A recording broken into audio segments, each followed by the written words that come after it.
ناظرین کو السلام علیکم۔ امید ہے آپ سب خیر و عافیت سے ہوں گے۔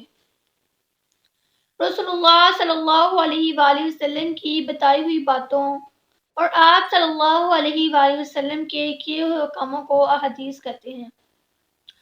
رسول اللہ صلی اللہ علیہ وآلہ وسلم نے فرمایا، جس نے میری امت کے لیے 40 احادیث ان کے دینی امور سے متعلق یاد کی، اللہ تعالیٰ اس کو فکیہ اٹھائیں گے اور میں اس کے لیے قیامت کے دن سفارشی اور گواہ ہوں گا۔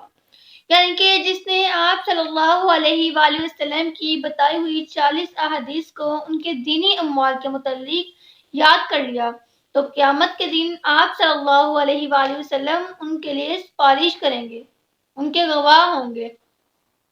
تو آج میں آپ سب کو صبح اور شام کی دعا بتاؤں گی اور اس کی فضیلت کیا ہے۔ اگر ہم صبح اور شام کے وقت کی دعا پڑھیں گے تو اس کے پڑھنے سے ہمیں کیا فضیلت حاصل ہوگی، وہ آج میں آپ سب کو بتاؤں گی۔ جو شخص صبح اور شام 3 مرتبہ یہ دعا پڑھ لے، بسم اللہ الذی لا یضر مع اسمہ شیء فی الارض ولا فی السماء وہو السمیع العلیم۔ بسم اللہ الذی لا یضر مع اسمہ شیء فی الارض ولا فی السماء وہو السمیع العلیم۔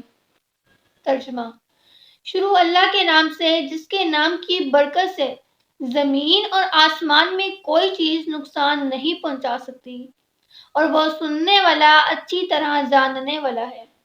اب اگر ہم اس دعا کو صبح شام 3 مرتبہ پڑھ لیں گے تو اس کی کیا فضیلت ہے، تو اس کو پڑھنے سے ہمیں کیا فضیلت حاصل ہوتی ہے۔ تو اس دعا کی یہ فضیلت بتائی گئی ہے، جو شخص صبح اور شام اس دعا کو 3 مرتبہ پڑھ لے گا تو اسے کوئی چیز نقصان نہیں پہنچا سکتی اور نہ ہی اسے کوئی اچانک مصیبت پہنچے گی۔ تو یعنی کہ صرف یہ چھوٹی سی دعا ہے، اگر ہم اس دعا کو صبح اور شام 3 مرتبہ پڑھ لیں گے تو ہمیں کوئی بھی چیز نقصان نہیں پہنچا سکے گی، ہم اللہ تعالیٰ کی حفاظت میں رہیں گے۔